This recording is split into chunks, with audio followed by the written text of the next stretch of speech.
नमस्कार यार, maths by D K Sharma YouTube channel पे आप लोगों का स्वागत है। चलिए देखें यार, इस संख्या का सारे नंबर का स्क्वायर रूट निकालना है। कर लेते हैं। अच्छा, 9 का वर्गमूल कितना हो जाएगा? 3 हो जाएगा। ओके ना, मेंटली कर लीजिए 3। आज 16 का वर्गमूल 4 और ये हो गया 56 में से 4 गया कितना? 52। 52 में से 3 गया 49 और 49 का वर्गमूल यहां तक कितना आ गया? 7। 7 दूना 14 प्लस 130 144 का वर्गमूल कितना हो जाएगा? 12। 12 और 37 49 का वर्गमूल कितना? 7। ओके, देखिए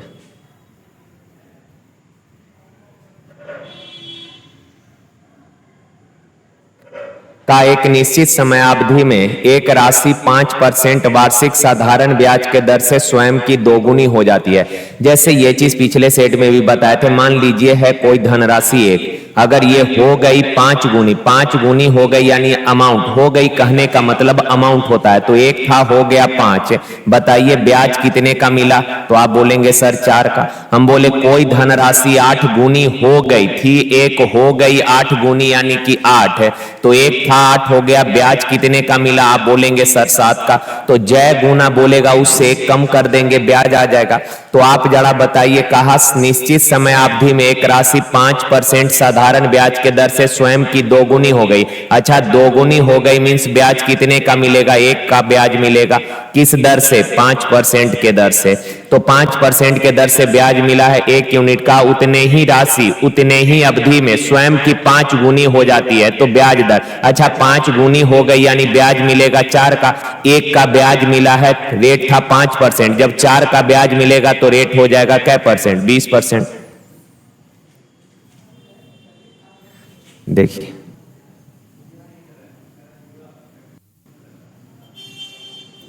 का 1/9 26.4 घंटे में धारा के प्रतिकूल यानी अपस्ट्रीम धारा के विपरीत डायरेक्शन में 132 किलोमीटर दूरी तय करती है। अच्छा, धारा के विपरीत अगर जाइएगा तो आपका चाल घट जाएगा ना, यानी कि चाल बराबर क्या हो जाएगा सर? चाल बराबर धारा के अपोजिट जाएंगे तो चाल घट जाएगा, और चाल बराबर दूरी बट्टा समय यानी 132 किलोमीटर दूरी का 26.4 घंटे में, तो चाल हो जाएगा दूरी बट्टा समय। काटिएगा तो ये 5 बार में कटेगा, यानी कि धारा के विपरीत डायरेक्शन में चाल है 5 किलोमीटर पर आवर।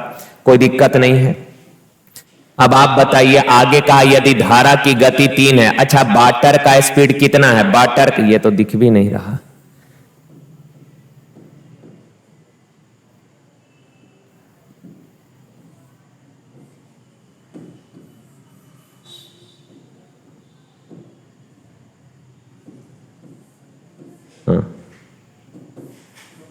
देखिए का, यदि वाटर का स्पीड 3 है। अच्छा, आप बताना, वाटर का स्पीड 3 है तो बोट का कितना? वाटर 3 है तो 3 उधर जाके जुड़ जाएगा, तो बोट का स्पीड कितना हो जाएगा सर? 8 हो जाएगा किलोमीटर पर आवर है।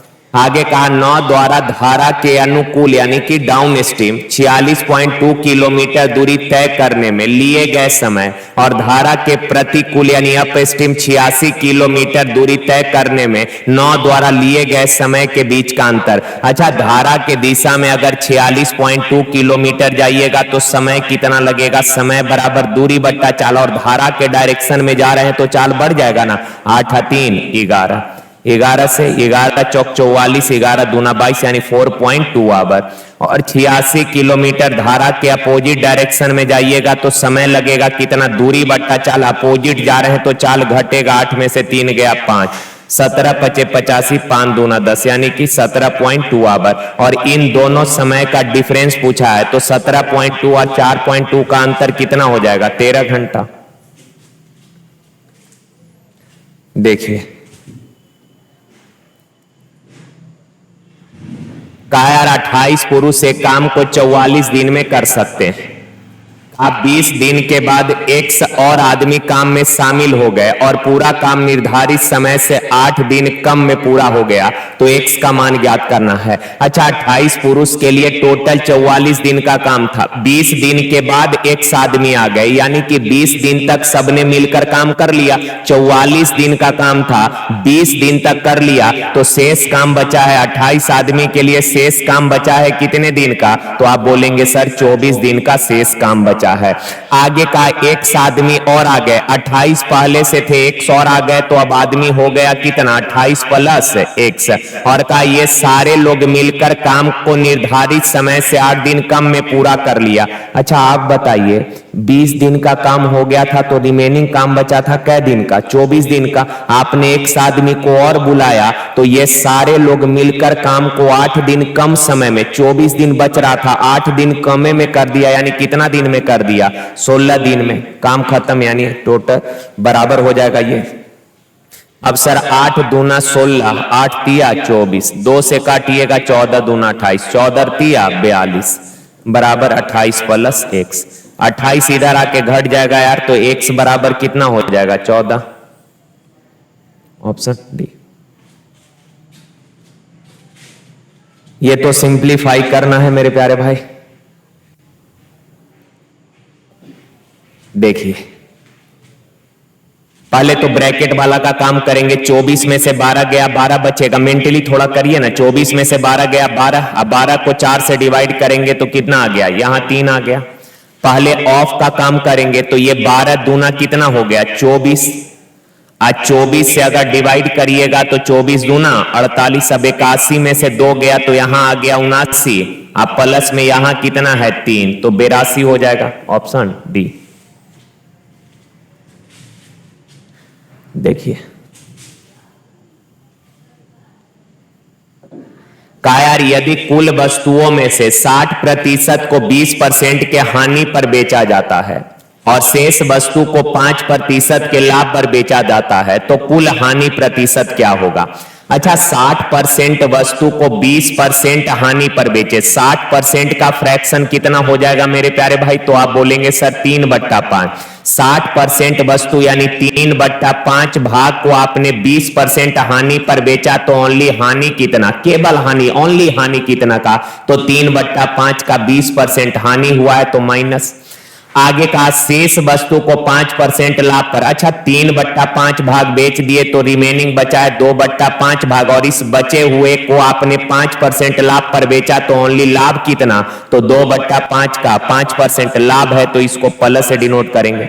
अब कहा ओवरऑल कितने का लॉस हुआ? सर 5 चौक 20 यानी कि -12। अब 5 एकम 5 यानी कि 2 एकम 2 हो जाएगा तो -12 + 10 माइनस का 10 यानी ओवरऑल, माइनस कहने का मतलब लॉस हुआ है, इसका मतलब ओवरऑल कितने? 10% का लॉस हो जाएगा। देखिए जरा, कहा सर क्या कि 20 से विभाज्य 3 अंकों की सभी संख्याओं का योग। सोचकर बताइए 20 से कटने वाली 3 अंकों की सबसे पहली संख्या कौन होगी? तो 100 यानी 100 20 से कटेगा ना, तो 20 से कटने वाली 3 अंकों की सबसे पहली संख्या है सर 100। और 20 से कटने वाली संख्याओं का अगर आप सीरीज लिख रहे हैं तो गैप यानी डिफरेंस भी 20-20 का रहेगा, तो अगला नंबर जो 20 से कटेगा वो 120। इसी तरीके से आखिरी नंबर बताइए, आखिरी संख्या 3 अंकों का कौन जो 20 से कटेगा? तो दिमाग में आएगा सर 1000 तो 20 से कट जाएगा, पर ये 4 अंकों का है तो 1000 में से 20 कम कर देंगे यानी कि 980 20 से कटेगा ना। अब इन सब का योग निकालना है। पिछले 2-3 सेट से लगातार ऐसा सवाल कर रहे हैं। आप बताइए 20 से कटने वाले नंबर का ये सीरीज है तो गैप 20-20 का होगा, और अगर इनका डिफरेंस सेम है यानी ये एपी में सीरीज है और एपी में किसी भी सीरीज का अगर एपी में कोई सीरीज है और उसका फर्स्ट टर्म और लास्ट टर्म अगर मालूम है तो सम ऑफ एन टर्म आप सबको बताए हैं n/2 into first plus last होगा। ओके ना। अब n क्या है सर? तो नंबर ऑफ टर्म यानी पदों का संख्या है, तो नंबर ऑफ टर्म कैसे निकालेंगे? तो last minus first, last minus first यानी 980 में से 100 जाएगा 880।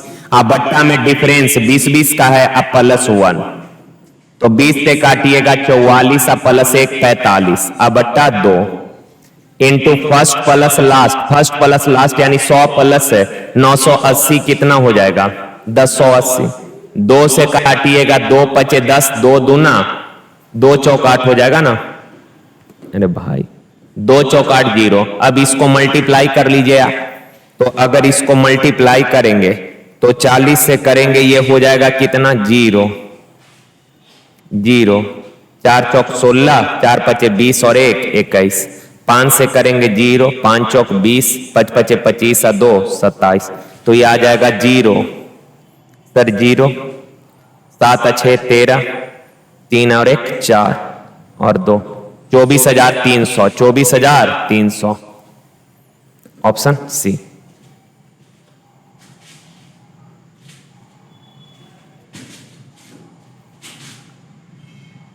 ये सवाल थोड़ा अच्छा है, लैंग्वेज इसका बहुत अच्छा है, थोड़ा समझिएगा ध्यान से। का अभिषेक की आयु 12 वर्ष पहले की आयु से 60% अधिक है। अभिषेक का जो एज है का 12 वर्ष पहले वाले एज से 60% ज्यादा है। 12 वर्ष पहले के एज से 60% क्या है ज्यादा है। तो सर 60% का फ्रैक्शन क्या होता है। तो आप बोलेंगे सर 60% यानी कि 3/5 यानी कि 12 वर्ष पहले अभिषेक का एज था 5 यूनिट तो 3 ज्यादा प्रेजेंट में कितना हो जाएगा 8 यूनिट। अच्छा 12 वर्ष पहले एज था 5 यूनिट प्रेजेंट में एज है 8 यूनिट तो इनका डिफरेंस कितने का है 3 का। पर एक्चुअल में डिफरेंस कै साल का है 12 साल का। 3 यूनिट 12 तो 1 यूनिट बराबर 4। 1 यूनिट 4 है तो परसेंटेज कितना हो जाएगा 32 साल। यहां तक किसी भी भाई को तकलीफ नहीं होगा। अब आगे सवाल में कहा कितने वर्षों के बाद उसकी आयु का 45% उसके 14 वर्ष पहले के आयु के बराबर होगा। यही मेन है। कहा कितने वर्ष बाद उसके एज का 45% उसके 14 साल पहले वाले एज के इक्वल होगा। कितने वर्ष बाद हमने मान लिया x वर्ष बाद। तो आप बताइए प्रेजेंट एज 32 है तो x वर्ष बाद एज कितना हो जाएगा। तो आप बोलेंगे सर 32 + 1। और यही तो कहा है कि कितने वर्ष बाद उसके एज का 45% तो x वर्ष बाद जो एज है का इसका 45% यानी 9/20 जो है का 14 साल पहले वाला एज के बराबर। तो प्रेजेंट में 32 है तो 14 साल पहले कितना। तो 32 में से 14 घटा देंगे मेरे प्यारे भाई कितना आ जाएगा 18 साल के बराबर होगा। 9 दूना 18। अच्छा क्रॉस करेंगे 20 दूना 40। 32 उधर जाके घटेगा तो x बराबर 8 यानी 8 वर्ष बाद उसके एज का जो 45% होगा उसके 14 साल पहले वाला एज के इक्वल होगा। देखिए लगातार 3-4 सेट से ऐसा भी सवाल मीडियन का भी कर रहे हैं। STU एक ट्रायंगल है।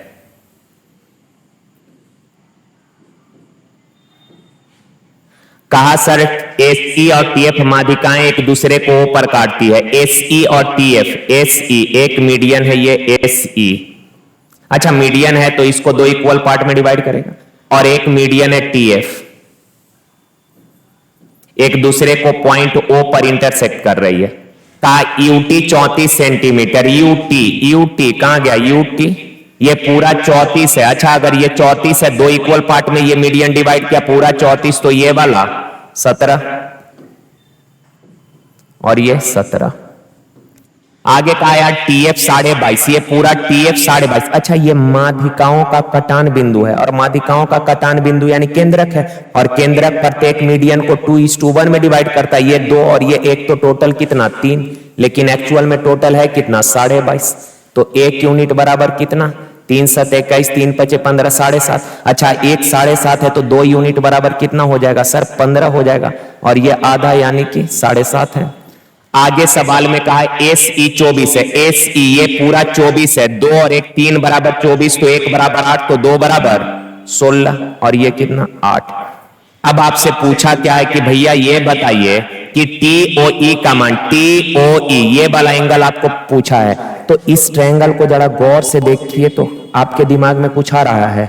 आप बोलेंगे यस सर, ये 8, 15, 17 ये ट्रिपलेट है, और ट्रिपलेट है इसमें सबसे बड़ा यानी राइट एंगल होगा, और राइट एंगल में सबसे बड़ा भुजा कर्ण होता है, और ये कर्ण है। और आप सबको पता है कि राइट एंगल में 90 डिग्री के सामने वाला जो साइड होता है इसको हाइपोटेनियस यानी कर्ण बोलते हैं, और इसका उल्टा भी बोल सकते हैं कि हाइपोटेनियस के सामने वाला जो कोण होता है 90, और 90 के सामने वाला जो साइड होता है हाइपोटेनियस यानी कर्ण होता है, और राइट एंगल में कर्ण सबसे बड़ा होता है। तो सर ये 17 सबसे बड़ा साइड है, तो ये कर्ण है, और कर्ण के सामने वाला कोण जो होगा ये कितना डिग्री होगा?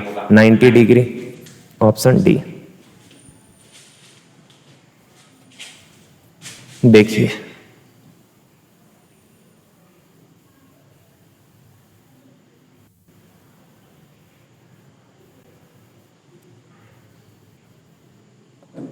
का 10 आदमी एक कार्य करना शुरू करते हैं, लेकिन कुछ दिनों के बाद उनमें से 4 काम छोड़कर चला गया। कुछ दिन बाद, पता नहीं कितने दिन बाद, मान लेते हैं ये x दिन बाद, 4 आदमी काम छोड़कर चले गए। इसके परिणाम स्वरूप जो काम 40 दिन में पूरा हो सकता था, कहा वह 50 दिन में पूरा हुआ। सुनिए ना, कहा 10 आदमी मिलकर काम करना शुरू किया, कुछ दिन बाद 4 आदमी भाग गया, जिसके कारण हुआ क्या कि जो काम 40 दिन में होना था अब वो काम 50 दिन में हो रहा है। यार अगर 10 आदमी में से कोई नहीं भागता, यानी 10 मिलकर शुरू से एंड तक काम करता, तो पूरा काम हो जाना था कितने दिन में? 40 दिन में।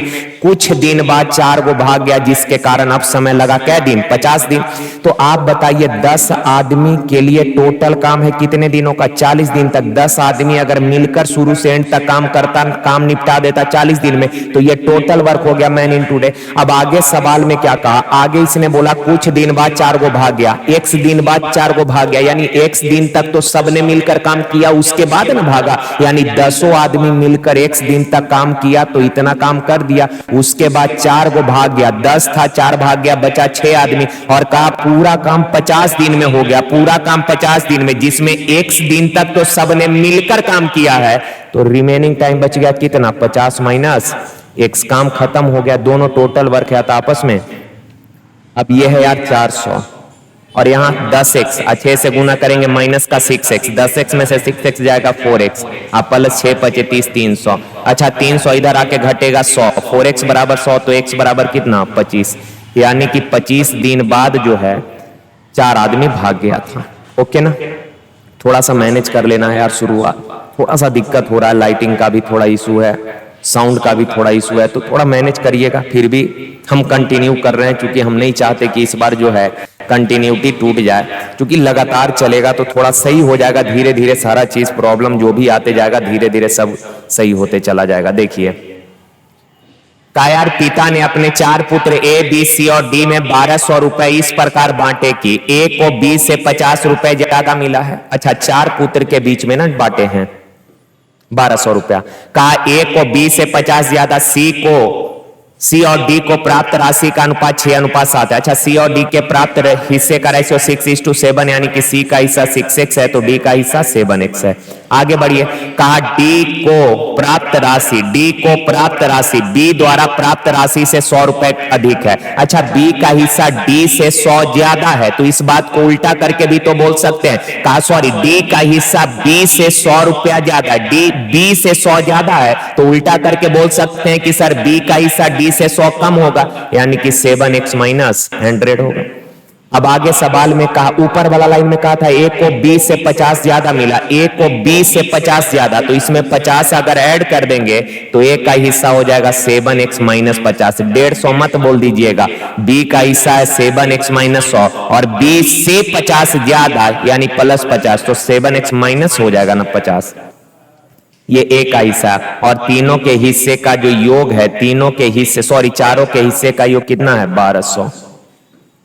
अब यार वेरिएबल पोर्शन को एक साथ जोड़िए, 7 7 14 6 20 7 27x माइनस 50 माइनस 100 माइनस 150 उधर जाके जुड़ जाएगा, तो ये हो जाएगा कितना? 1350। 27 बचे, यानी x का वैल्यू आ गया 50।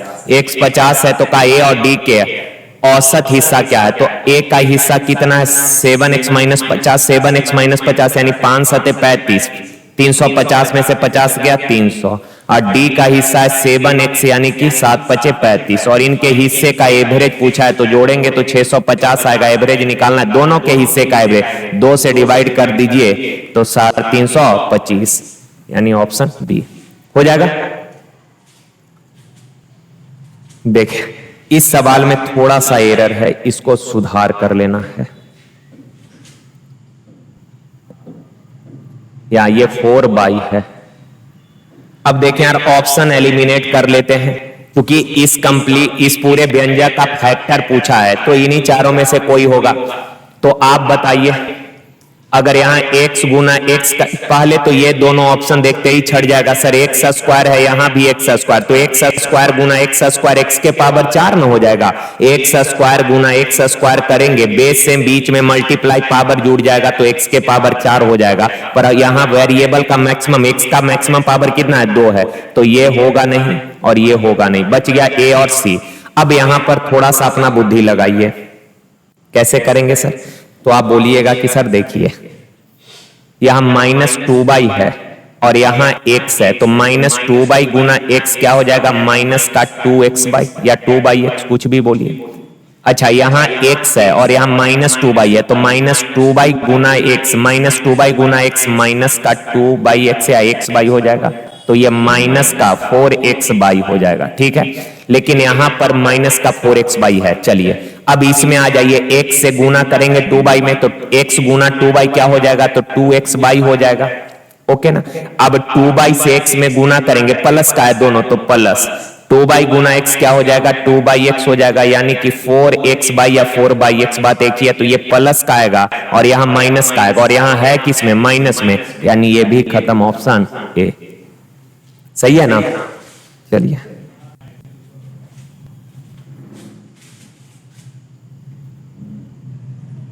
देखें तो यार साइन कॉस के फॉर्म में आइडेंटिटी दिया है, केवल साइन कॉस है तो यहाँ एंगल का वैल्यू कुछ ले लीजिए, कितना लेंगे 90 डिग्री ले लीजिए, थीटा 90 डिग्री लेकर देख लीजिए, बना लीजिए, थीटा 90 लेकर चार्ज में लगा देते हैं, थोड़ा बैटरी खत्म हो रहा है इसका लग रहा है।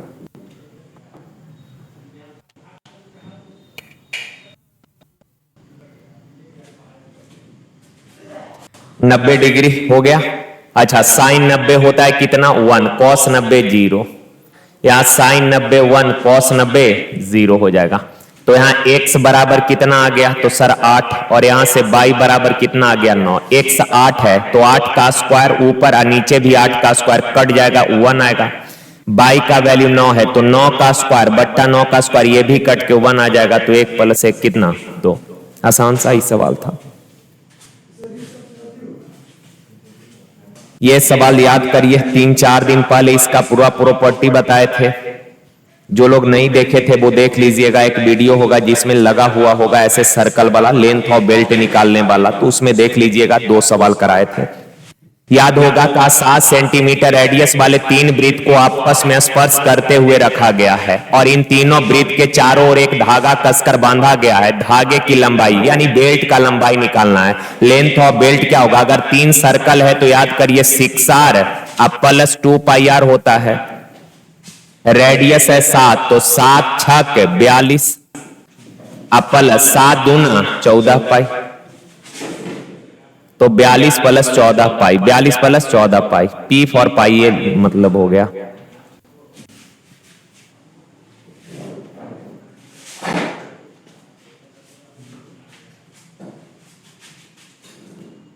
बहुत ज्यादा लाइट नहीं है।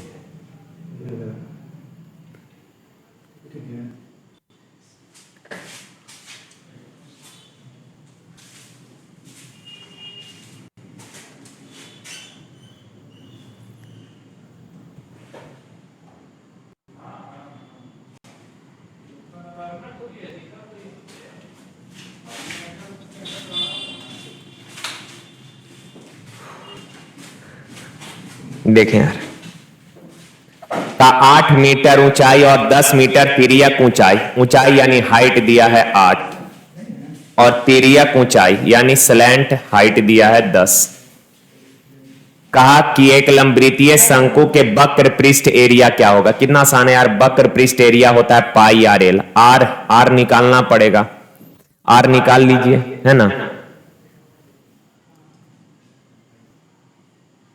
आर निकाल लेंगे आसान, ट्रिपलेट याद होगा, 8 10 6 8 होगा, 6 8 10 तो रेडियस है 6, तो 6 दहा 60 पाई, 60 पाई। देखिए ये प्रॉपर्टी ध्यान में रखिएगा, जैसे मान लीजिए ये चतुर्भुज है, कोई जनरल चतुर्भुज हो सकता है, इसके अंदर कोई भी ऐसा वृत्त जो इस चतुर्भुज के चारों भुजाओं को टच कर रहा है, जैसे suppose A B C D, ये एक क्वाड्रिलेटरल है और इसके अंदर एक ऐसा वृत्त जो इसके चारों भुजा को स्पर्श कर रहा है, तो सर चतुर्भुज में आमने सामने के भुजा का योग यानी A B plus C D जो है बराबर होगा B C plus A D के। अब यहां सबका वैल्यू दिया है, ए बी 18 है, ए बी 18 है, सी डी निकालना है सर, सी डी निकालना है, बी सी 21 है और ए डी का वैल्यू 15 है। अच्छा सी डी बराबर क्या हो जाएगा, तो आप बोलेंगे सर देखिए 21 और 15 इधर 36 18 जाके घट जाएगा, सी डी का लेंथ आ जाएगा कितना 18। मैंने ये प्रॉपर्टी ध्यान में, आसान सा ही तो है। का यदि एक सम बहुभुज का बहिष्य कोण 18 डिग्री है तो का इस बहुभुज में विकर्णों की संख्या क्या होगा। देखिए यार किसी भी पॉलीगन में सभी बाह्य कोणों का योग जो है फिक्स होता है और वो 360 डिग्री होता है। का पॉलीगन का बाह्य कोण 18 डिग्री है, का एक बाह्य कोण 18 डिग्री है, तो सर सभी बाह्य कोणों के योग में अगर एक बाह्य कोण से डिवाइड कर दीजिएगा तो ये आ जाएगा नंबर ऑफ साइड, यानी पॉलीगन में भुजा का संख्या कितना है 20। अब का इस बहुभुज में विकर्णों की संख्या, और विकर्ण का संख्या होता है n इंटू एन माइनस 3/2, तो n यानी कि 20, 20 माइनस 3 17 बट्टा 2, 10 से कट जाएगा सर, 17 गुना 10 170।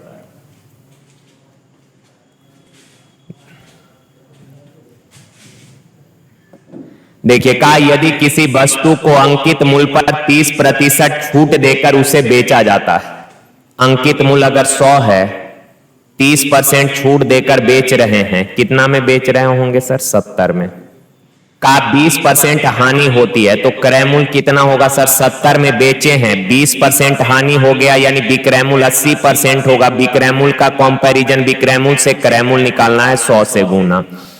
अब मेरे प्यारे भाई 20 चौक 80, 20 पचे 100, 2 दूना 4, 2 से काटिएगा 35 दूना 70, 2 से गुना कर देते हैं सबको, तो ये हो जाएगा 200, 140 और 35 बचे 175। अब आगे सवाल का है यार क्या कि अंकित मूल्य पर कितना प्रतिशत डिस्काउंट देने पर यह हानि रही सौदा होगा। कहा कि अंकित मूल्य पर कितना का डिस्काउंट दे ताकि इस बिजनेस में उसको कोई हानि ना हो। देखें यार उसका इच्छा ये नहीं है लाभ कमाए, लेकिन हाँ ये भी जरूरी है कि वो चाहता है कि सर हमको कोई हानि ना हो, लाभ ना हो अलग बात है पर हानि नहीं होना चाहिए। तो इसके लिए क्या कर सकते हैं सर, जितना में खरीदे हैं उतना ही में सामान बेचेंगे तो नो प्रॉफिट नो लॉस में रहेंगे। तो आप बताइए, कहा कि अंकित मूल्य पर कितने का छूट दे ताकि सौदा जो है बिजनेस हानि रहित रहे यानी कोई लॉस ना हो। खरीदा है कितना में 175 में, यानी अगर 175 रुपया में ही अब बेच देगा, 175 में खरीदा और 175 में ही बेच देगा तो कोई हानि नहीं होगा। तो 200 अंकित है, अब 175 में बेच रहा है तो डिस्काउंट कितने का दे रहा है 25 का, और 25 का डिस्काउंट कितना पे दे रहा है, अंकित मूल्य 200 पे, परसेंट 100 से गुना सर, 2 जीरो से 2 जीरो कैंसिल, 25/2 यानी कितना 12.5%। देखिए ले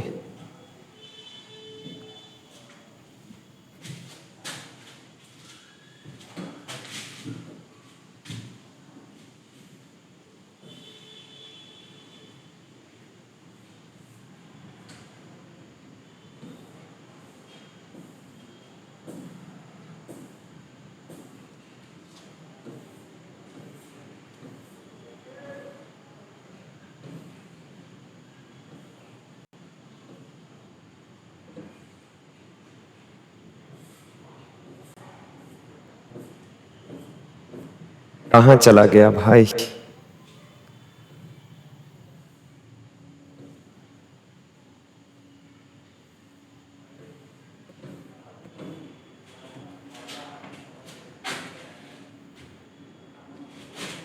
432, 432, 1 मिनट यार।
देखिए व्हाइट रहता है तो यहाँ पे फ्लक्चुएट नहीं होता है, व्हाइट रखिएगा नहीं तो ब्लैक रखिएगा।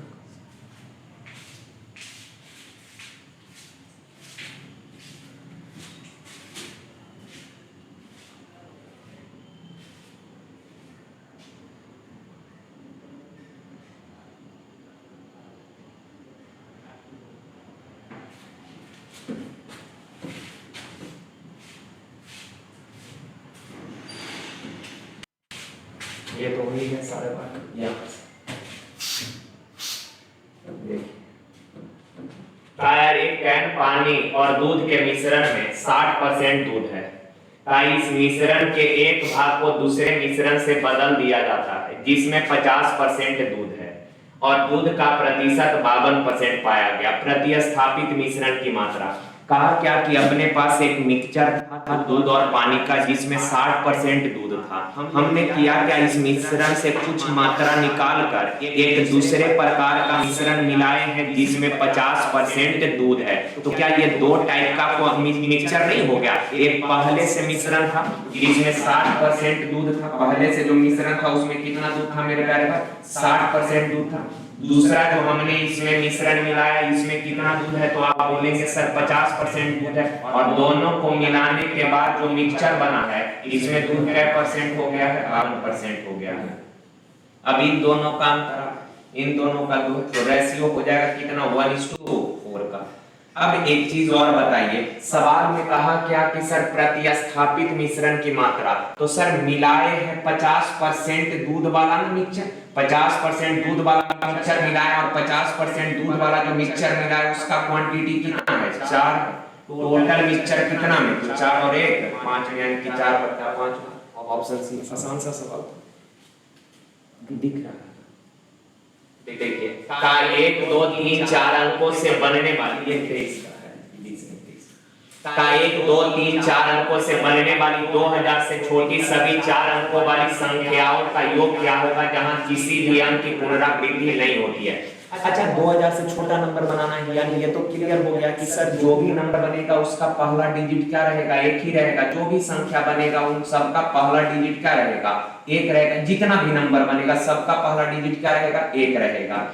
ओके, यहाँ तक क्लियर है। अब आप बताइए सर अगर यहाँ और कहा अंकों का रिपीटिशन नहीं होना चाहिए सर, तो देखें 2 लेंगे तो आगे 3 4 या 2 तो यहाँ रहेगा या फिर 3 4 के जगह 4 और 3 कर सकते हैं, ठीक है।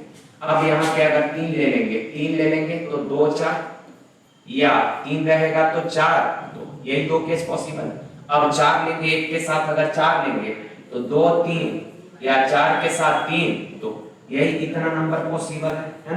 अब इनका योग पूछा है सर, तो 4 3 7 4 11 2 13 3 16 2 18 हाथ में रहा है, 4 4 8 2 10 4 14 2 16 3 19 हाथ में रहा, 1 98, आखिरी का 2 डिजिट 98। ऑप्शन ए, आगे जोड़ने का जरूरत नहीं है।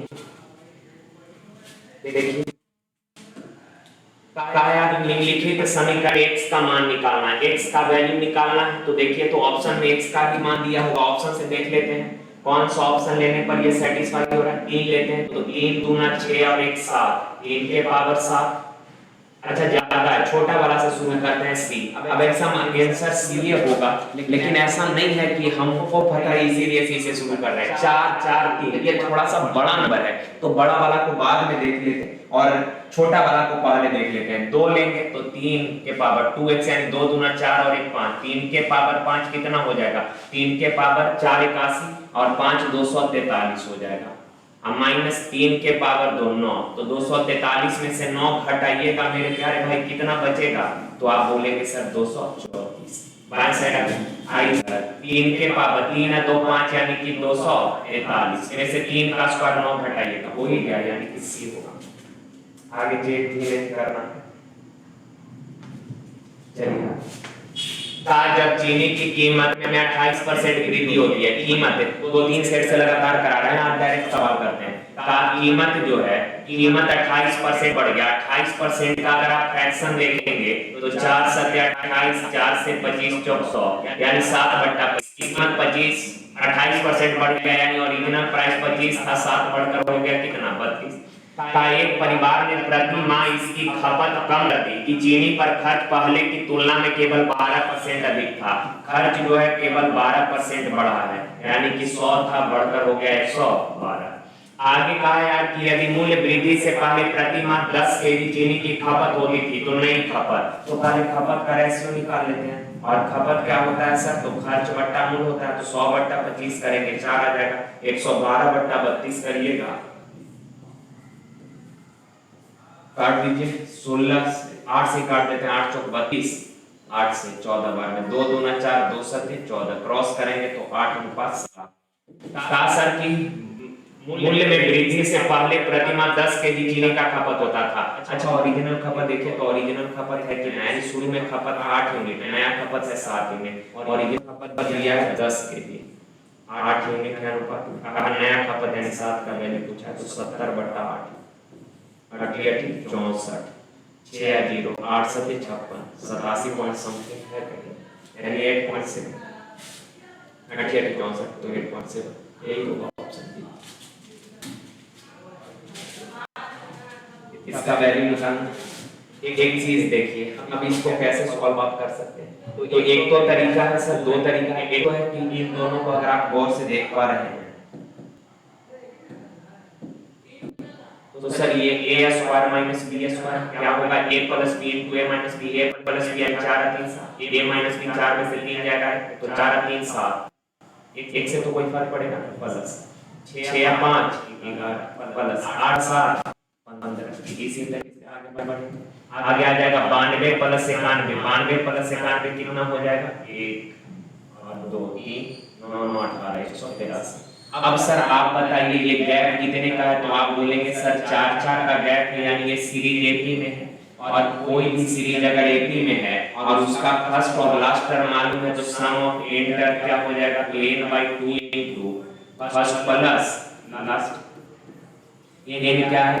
तो टोटल नंबर ऑफ टर्म है, तो पदों का संख्या निकालते कैसे? लास्ट माइनस फर्स्ट यानी 183 में से 7 जाएगा कितना आ जाएगा? 176। अब बट्टा में डिफरेंस है 4 का प्लस का 1, तो 4 चौक 16, 4 चौक 16, 44 और 1 45/2 into first plus last 7 plus 183 हो जाएगा 190। 2 से काटिएगा 2 9 18, 2 5 10, 5 5 25, इकाई अंक 5 है किसी का, एक ही तो बन जाएगा। एक तो तरीका ये है, ऐसे भी कर सकते हैं। चलिए आगे इसको सॉल्व करना है आपको। यहाँ देखिए वेरिएबल का मैक्सिमम पावर 3 है यानी क्यूब करना पड़ेगा। पहले 4 को इधर लेकर आइए तो ये हो जाएगा कितना? 22 + 4 बराबर क्यूब रूट 6। अब इसका क्यूब करिएगा तो आप सबको पता है सर a + b का होल क्यूब क्या होता है? तो आप बोलेंगे sir a³ + b³ + 3ab * a + b, तो सर a³ यानी 22, b³ 4 का cube 64 plus 3ab 3ab into a + b यानी 22 + 4 और क्यूब रूट 6 का क्यूब करेंगे, क्यूब रूट 6 है ना, इसका क्यूब करेंगे तो 6 आ जाएगा। अब ये हो गया 22 प्लस 64, अब प्लस 4 या 12 से गुणा करेंगे तो 12 पाई स्क्वायर, अब प्लस 12 चौक 12 चौक कितना, 12 चौक 4 दिया, 12 चौक 48 बाई, अब बराबर में कितना है 6। तो ये हो गया बाई क्यू आप प्लस 12 बाई स्क्वायर आप प्लस 48 बाई 64, उधर जाके घट जाएगा, कितना हो जाएगा 56, 56 नहीं होगा 58 होगा, प्लस 6 64 उधर जाके माइनस 64 हो जाएगा, प्लस 6 माइनस 64 माइनस का 58 हो गया। अब इसका वैल्यू देखिए तो निकालिए इसी का ना, कितना माइनस का 58 अब प्लस का 100 माइनस 58 अब प्लस का 100 कितना हो जाएगा 42, ऑप्शन है।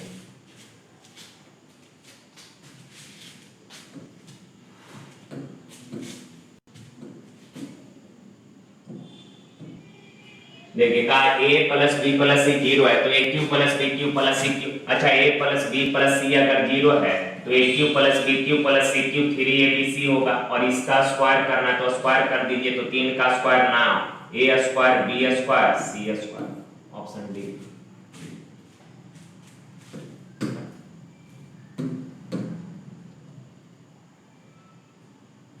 देखिएगा यदि दो संख्या का HCF 12 और इन्हीं दो संख्याओं का LCM 48 है तो इन संख्याओं के गुणनफल का वर्गमूल, अच्छा रिलेशन आपको पता है LCM गुना HCF बराबर होता है सर फर्स्ट नंबर गुना सेकंड नंबर, तो LCM 48 HCF 12, तो LCM 48 है और HCF 12 है, LCM 48 और HCF कितना है 12 यार, इन सबों से तो LCM कितना है 48 और HCF कितना है 12,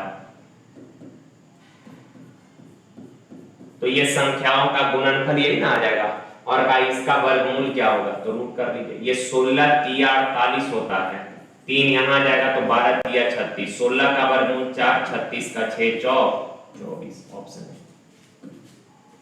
देखिएगा पाइप पे 50 घन मीटर प्रति घंटे के दर से एक टंकी को भरता है, ये ए का कैपेसिटी है कि 50 घन मीटर प्रति घंटा भरेगा, का पाइप बी को उसी टंकी को भरने में 4 घंटे लगते हैं, अगर बी भरे तो टंकी 4 घंटे में भर देगा।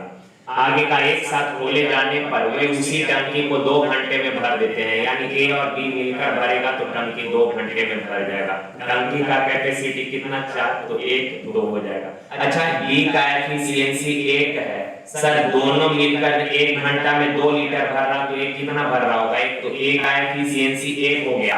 ए पूरा टंकी भरे कितना समय लगेगा, ए का एफिशिएंसी 1 यानी पर घंटे 1 लीटर, तो 4 लीटर भरने में कितना समय लगेगा 4 घंटा। टंकी का कैपेसिटी बोला ए पर घंटा 50 घन मीटर, यानी 1 घंटा में 50 घन मीटर, तो 4 घंटा में 50 चौक 100, 50 चौक कितना 200 घन मीटर। देखिए कहा 5580 के एक धनराशि पी क्यू आर के बीच बांटा जाता है 7, 11 और 13 के रेशियो में, पी क्यू आर के बीच में बांटे हैं 7, 11 और 13, टोटल तीनों को मिलाकर कितना 13, 7, 20 और 1 का 11, 31 यूनिट बराबर कितना 5580, तो सर 1 यूनिट बराबर कितना 180। अब आगे कहा कि सर सबसे बड़े हिस्से के 1/3 और सबसे छोटे हिस्से के 2/5 का आंसर, सबसे बड़ा हिस्सा 13 यूनिट, 1 यूनिट बराबर 180, 13 यूनिट बराबर 13 गुना 180 का सबसे बड़े हिस्से का कितना बोल रहा है सर 1/3 यानी 1/3, कितना हो जाएगा 13 छक्का 78 यानी कि 780।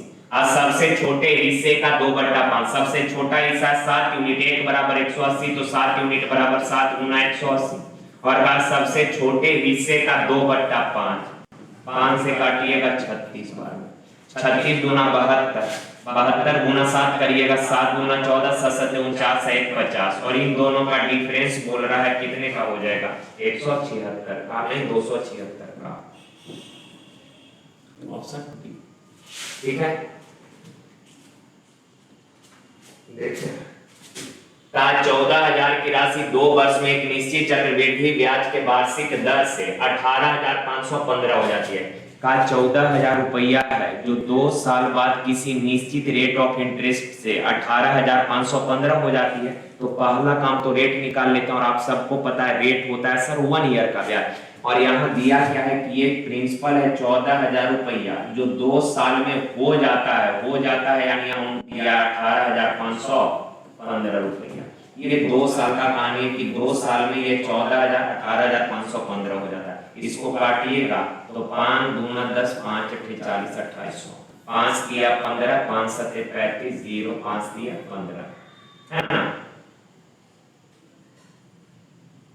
अब काटिएगा 7 से 4 बार में, 7 पचे 35, 2 0 7 दूना 14, 6 7 9 63। 2 साल के लिए प्रिंसिपल और अमाउंट का ये रेशियो 1 ईयर के लिए पूछेंगे तो आप बोलेंगे सर 2 साल के लिए प्रिंसिपल अमाउंट मालूम, 1 ईयर का निकालेंगे, स्क्वायर रूट कर दीजिए, 400 का 20, 529 का 23, यानी 20 रुपया 1 साल में हो जाता है 23। तो ब्याज मिला कितने का, 3 का ब्याज मिला, और 3 का ब्याज कितना पर, प्रिंसिपल 20 पर परसेंट 100 से गुना, 20 बचे 100, 5 दिया 15%, यानी कि रेट आ गया 15% एनुअल, वार्षिक है ये। अब आगे से 1 साल का यानी वार्षिक है। आगे कहा सवाल, यदि चक्रवृद्धि ब्याज प्रति 8 माह में संयोजित किया जाता है तो समान राशि पर समान समय में और समान दर से प्राप्त होने वाला चक्रवृद्धि ब्याज कितना। का ब्याज का गणना 8 माही आधार पे किया जाता है, 8 मासिक यानी हर 8-8 महीने पर ही आपको ब्याज देना है। सर एनुअल रेट है 15%, यानी वार्षिक यानी 1 साल के लिए रेट है 15%, 12 महीना, 1 साल यानी 12 महीना के लिए 15%, तो 1 महीना के लिए इतना हो जाएगा। हमको 8 महीना के लिए चाहिए, 8 से गुना 4 किया 12, 4 दूना 3 बचे 15, 5 दूना 10, रेट आ गया 10%। अच्छा, समय तो 2 ही साल बोला है क्योंकि निश्चित वही समय का समान समय। तो आप बताइए 2 साल यानी 24 महीना में 8-8 महीना का क्या टर्म बनेगा। अगर 8-8 महीने पर आपको ब्याज देना है आप, तो 2 साल में कितना बार, 3 बार ब्याज देना पड़ेगा, यानी कि 3 साल, और 10% के दर से 3 साल का सीआई होता है 33.1%। ये सब कॉमन डेटा, ये सब आपको जुबान पे होना चाहिए।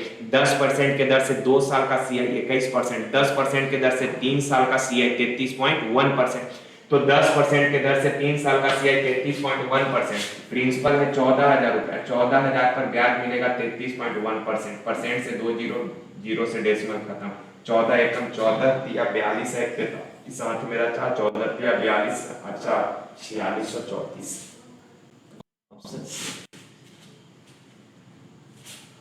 आगे का, एक बेईमान दुकानदार 45 रुपए पर केजी के दर से चीनी बेचता है।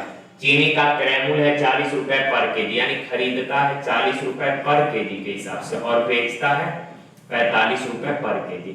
आगे का, ऐसा करने के बाद भी वह 1 केजी के प्रत्येक पैकेट से 100 ग्राम चीनी निकालकर अपना मुनाफा बढ़ाने की कोशिश करता है। अच्छा आप बताना, का 1 केजी के पैकेट से 100 ग्राम चीनी निकालकर अपना लाभ बढ़ाना चाहता है, इसका मतलब ये हुआ कि सर पैसा तो ले रहा है 1 केजी यानी 1000 ग्राम का, लेकिन सामान उसमें से 100 ग्राम निकाल ले रहा, तो आपको दे कितना रहा, 900 ग्राम ही ना।